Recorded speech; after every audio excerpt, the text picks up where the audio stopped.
Good morning, everyone. Glad to be back. I was here about 8 or 10 years ago, and it took everybody about that long to get over it. But I do want to thank all the people who made this happen, to give me the opportunity to come back here to Unity of Dallas and share some things that I think may be of use and importance to all of us during these changing times. Speaking of these changing times, is it just me, or is life continuing to get faster and faster and faster? Faster and faster and faster, right? Well, it's because we're in the midst of a dimensional shift in consciousness, unlike anything else we've ever experienced since humanity's been on planet Earth. More change is happening in less time than ever before. And there's an acceleration that's going on. It's getting faster, isn't it? It's not slowing down, continually speeding up. More and more things happening in our lives, more events in less time, more things happening across the global stage, so to speak. In fact, it's been getting that way for a long time. It's just in an accelerated mode right now. Even the last 150 years, it was intentional in many ways that we made things faster. If you think about it, something like transportation. 150 years ago, how did people get around? They were riding animals or they were walking, right? And then the steam engine came along. They had some steamships and then trains, but they were pretty much inaccessible to most people. But then the advent of the car and then the freeway and then the airline industry, all those things happened only in the last 150 years. And they were designed to get us to move faster from one place to another. So that's an example. Another one would be, obviously, the telecommunications that we have today. Going back again 150 years ago, just the introduction of the telegraph, those kind of things were happening. Then the telephone came along. Then we had television that happened. Well, first radio, of course, and then there was television, which was a huge leap in the information exchange, and everything was happening faster. And even television's gotten faster. I remember that. It's been a while now. I'm going to sound old now, but I remember a while back I cut on CNN one day, and all of a sudden there wasn't a news anchor there anymore. There was just there was a news anchor, but all this other stuff was happening on the screen. There was a panel over here with information. There was stuff running across the bottom. I was going, "What is this?" And it was like all this stuff coming at me, and most of the information that was going on around the picture of the commentator had nothing to do with what the commentator was saying. They were using the same medium to do what? Give us more information faster. And if you even watch television shows or movies today, you can see that the scenes move faster. The amount of time that they spend with a camera on any one thing is just seconds now, just bare a few seconds. And a television commercial is even half a second before they're moving images. Go back and look at a movie from, say, 20 years ago, and you won't see it that fast. But they're flashing images at us through the media and through the movies. So everything is speeding up and speeding up and speeding up. And then, of course, we had the internet, which took it to a whole warp speed level in terms of information exchange, communication exchange. The point is that things have been speeding up on the external levels for a very long time, and there's a reason for that, is that they're speeding up on the inside of us. The vibratory rate of human consciousness, of mind and emotion, is actually going to a higher vibration and pitch. More soul, more spirits attempting to merge with our humanness, and that's causing an internal speed up. That speed up's happening inside. We're getting internal messages all the time now. Our intuition's speaking to us. It's wanting us to grow. It's wanting us to change. It's calling upon us all as a global society to make choices now that will direct the future of our own lives, but also the future of our very world. And that, in fact, is the time that we are living in. Pretty cool time, right? But not an easy time, because that much change happening in such a short amount of time causes chaos. And we look at the world itself and all the major systems in the world. If you think about it, like it can be any of the big systems, like government, finance, healthcare, education, religion. You can go through the whole list, and every single one of those systems is under extreme stress right now, almost dysfunctional, unable to function to serve society in the same way that they did. They're being asked to change, and change is not easy in big systems. So there's this tension and this push that's happening in all the major systems as they begin to break down. And then we see this polarity happening in the world, don't we? Where it's almost like there's two worlds happening on the same piece of dirt. It's like two ways in which the world is functioning. And so what we have happening is we have a new world birthing itself right in the midst of the one that we've had. The one we've had has not been bad. It's not been wrong. Look at the wonderful, magnificent world that's been created from what I will call the old world. the third dimensional paradigms of thinking, the way psychology works, the values we associate with that. All of those things have created a beautiful world, but it's also a world with limitations. And as the new is attempting to come in, accelerating the vibratory rate in the consciousness of every human being on this planet, there's an impetus to change, to grow, to build something new and something very, very different, unlike anything we've ever had before. So the new world is birthing itself in the midst of the old one, which is there and is entrenched and sees itself as right and correct because of the majesty that has been created. But the new one's saying, wait a minute, there's something else coming now. So we have to change things. So as the new pushes out, the old pushes back. And where they meet, there's friction. And that's what we see on the news. We see the friction points between old meeting new. So the speed is happening, and it's hard for us because we see all these things happening externally in the world. We see the systems breaking down. We feel these internal pushes inside ourselves to grow, to change. We have a lot of things happening in our own lives that I'm sure are challenging from time to time. And that's not always easy. But there's a rhythm to this whole thing. I'll call it the rhythm of life. And every single moment, there's a rhythm happening, a certain flow that exists. That's the right flow, the right rhythm, sometimes faster, sometimes slower, but always there, nuanced and moving and flowing through life. And in a way, how we create happiness and peace in our own life is learning how to dance with that rhythm, how to merge with it, how to find it, how to maintain it as we go. So there's a lot of teachings about things like being in the now and all of that, which are representations of that. You know, I get called a lot of things when people do the introductions for me at talks or in interviews and things, and they call me things like a pioneer of new intelligence, a futurist, a global this and global that, and I decided I'm none of that. That what I am is an aspiring nowist. That's what I want to be. I don't want to be worried about what happened yesterday or projecting too far into what I'm going to do tomorrow. I want to be kind of right with all of you right now in this moment right here in Unity of Dallas. And not concerned about that. Not in some absolute now like there is no past, there is no future. Now, just present in the moment. That's what I want to be. And when I'm that way, then I'm merging more with that rhythm of life. There's more of that flow that I'm talking about to where you catch the flow of it. When I was young, I was a musician. I was a drummer. I did it for a living until I was in my early 30s at a fairly high level, professional level. Along the way, I played with this guy named Skip Van Winkle. He and his partner, David Teagarden, had a million-selling record. And Skip was this old Oklahoma dude. You know, he had the big cowboy hat, and he had these long things like Wyatt Earp. And he played this big Hammond B3 organ, and he played bass with the pedals, you know, with his feet. And he was amazing, you know. And he was just probably one of the most amazing musicians I was ever around. But Skip was all about what he called the groove. He called that, we ain't getting a groove here today, boys. And he would sit me down in front of that big Hammond B3 organ, and he would play. He'd be playing the bass with his feet and with his hands, and he would sit me there for hours, and he would switch and change the rhythm all the time. He could care less how flashy I played. He wanted none of that. What he wanted was me to find that groove, that rhythm, right where it was, right where the sweet spot was, where it felt right for the music of the moment. That's what he wanted from me, not the flashy stuff. And he trained me to do that. Well, Skip planted some interesting seeds in me back then that helped me certainly through my career in music, but planted seeds in me that helped me understand a bit more about the game of life.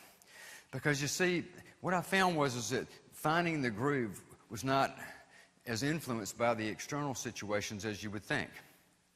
Whether it was the fatigue or equipment problems or other band members not playing in the groove or the fight I had with my girlfriend on the phone before I went on stage or the argument I had with a roadie about something, you know, the day before.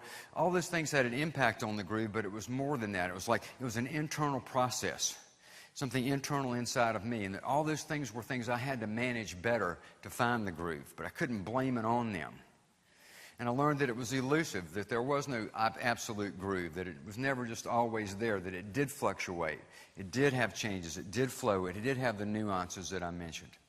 But learning to find that rhythm, that flow, was important in music, and I found it was also important in life. How do we do that? How do we keep up with all the speed of change, you may be asking yourself? How can we possibly keep getting faster and faster and faster? How can we find the groove in the midst of an acceleration like we're experiencing today? Here's how. The activation of a powerful quality of the heart that you've heard about your whole life, but it has more meaning now than ever before. And it's called patience. Patience is the art of intelligent waiting.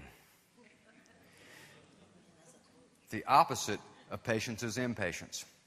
And what that means is you want life to go faster than it is. And because it's not meeting your expectations of its speed, you feel that inner tension called impatience. That can be standing in the line that you want to move faster. It can be wanting a change in your life to happen now that's not happening now.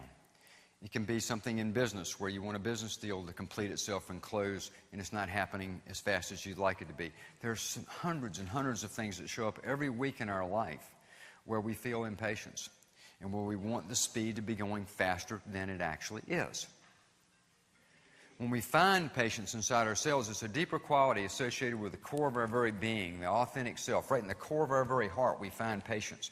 Patience is accepting the speed of the moment. It's finding the groove in that moment. It's accepting that rhythm and enjoying that rhythm. Rather than feeling impatient in the line, maybe we can use it as an exercise to find deeper patience. Maybe we can use it as a way of slowing things down for a little while in the course of that day and just enjoying the peace of the moment in the line rather than resisting the line, wanting the line to go faster. In the grocery store looking to see if the one you chose was the right one or if the one to the left that you thought about choosing is moving faster than yours, right? Nobody's ever done that in a group like this, but I just thought I'd mention it for the heck of it, you know. But those are examples, and so as we learn to find patience, we learn to find peace. And as we find peace, we learn to find the groove. And as we find the groove, we merge with the rhythm of life, and we enjoy the ride of these accelerating times rather than feeling so much of the stress and tension often associated with them. So there are many things to be patient about.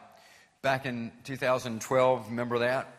All the big build-up to 2012 and, you know, all the big changes that were coming down, and there was a lot of alignments with planetary things in the central sun and all the astrological influences, and it was this unique time period in history that only happened every 62,426 years and 23 minutes or something, you know, and it was all going to happen, and I was out, of course, doing all the speaking in different places around the world, and everybody was trying to not make a big deal of it, but inside they were.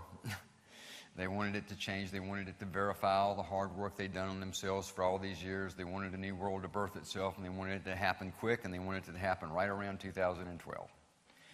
And so even with the attempt to manage expectations, at a subconscious level, the expectation was there that something big was going to happen. And 2012, December 21st showed up, and not a lot happened. And so I think a lot happened, but not a lot happened that showed itself in the physical world that we could just latch on to and say, this proves it. We were right all along. This big shift happened. So as I went out to speak that year, I remember I was on a plane going to my first things, and it was going towards Australia, and I started realizing that there was that feeling inside that people had, which I would characterize as a quiet disappointment. And so now, since 2012, that quiet disappointment has often grown into quiet frustration of wanting it to change and seeing all the terrible stuff on the news and thinking it's going the wrong way and all those kind of things. And that's just creating a sophisticated version of impatience. But if we look at the world and we step back a little bit and we slow down that vibratory rate in the mind and emotions, we see into it with a clear heart. We can see, I believe, that things are moving very, very quickly towards something new. That there are lots of big bumps in the road we have to deal with, personally and societally, but that it's moving in the right direction. It may not be happening as fast as we think it should, but it's happening. And it's going to happen more and more and more because the same energetic momentum that's fueling that chaos and confusion we see is also giving us the opportunity to grow and to change in new ways like we've never been able to do before. And people all over the world, hundreds and hundreds of millions of people, are taking advantage of that. And they are changing. So patience would be allowing things to unfold in a natural way, giving it its proper time, not having over expectations about the world and how fast it's going to change, or what we think it should be, but allowing it to unfold in a natural way and sending love and care and heart and compassion to that process and allowing it to unfold as it will. That's an example of higher patience as applied to planetary service. There's another form of patience that I want to share with you, and that is please, please, please. I'm actually standing behind a podium and I'm starting to feel very ministerial all of a sudden. But like Beverly, I'm not a minister. But let me say this. Please, please, please have patience with yourself. We're all feeling the urge to change and the need to grow. And we put our efforts into those things. And sometimes we don't meet our own expectations. And we feel a sense of disappointment. Sometimes we feel that we're never going to get it. Or we're never going to change inside. Or these things are always going to be with me until I die. And all these different thoughts come up. And they're just down slant our own pitch, our own vibratory rate. But have patience with yourself. Recognize you're good people doing good things. You're very seasoned people who've spent a lot of time in your life thinking about these things and about working on yourself and about contributing to the well-being of others. Give yourself credit for that and recognize that just like the world, we're all in our own unfolding process. Have the sincere heart, desire, and intention to move forward. Be committed to the things that you know inside that you believe are true, the things that you know that your own heart is whispering to you that you need to do or not do. And then moment to moment, day to day, have that self-care and that self-love and give yourself the patience to let it unfold. As you do that, you'll actually be accelerating your growth, even though it may not look like it's sort of counterintuitive, but you'll actually be moving faster by slowing down and being patient on the inside. And as you do that, you will claim the fulfillment that you truly deserve at the right time in your life as you dance with the rhythm of life. I'm going to do a workshop this afternoon, expand upon these things and a lot more. Talk about practical intuition as a source of intelligence we have now. I'm going to talk more about pitch and vibratory rate. I'm going to bring in some new science about the energetic connectivity between all living systems, which is important. And I'm also going to talk about becoming coherence builders, how we, in fact, become better conscious co-creators and facilitating the shift, and how all that does affect and interplays with the actual Earth itself. Those are the kind of things I'm going to talk about this afternoon while I have this opportunity to be here with all of you in Dallas. And for those of you that can make it, I certainly look forward to seeing you and welcome you. For those of you that can't, I wish you all the very best. God bless you, and take care.